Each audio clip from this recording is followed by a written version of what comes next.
जी बिल्कुल, मुल्क भर की तरह चीचा वतनी में भी सुबह 8 बजे से शुरू होने वाला पोलिंग का अमल जो है वो अब 5 बजे जो है वो मुकम्मल हो चुका है, उसका टाइम जो है वो ख़त्म हो चुका है।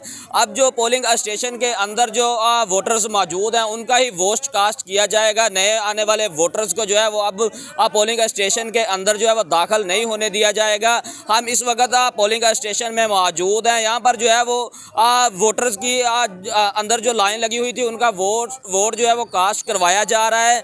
और यहाँ पर हल्का NA 143 में जो है वो 17 उम्मीदवार मद्दे मुकाबल थे, जबकि PP 202, PP 203 और PP 204 में जो है वो टोटल 53 उम्मीदवार जो है वो मद्दे मुकाबिल थे। यहाँ पर जो है वो हल्का NA 143 में कुल 5,84,698 वोटर्स ने अपना हक राय दही इस्तेमाल किया है और सुबह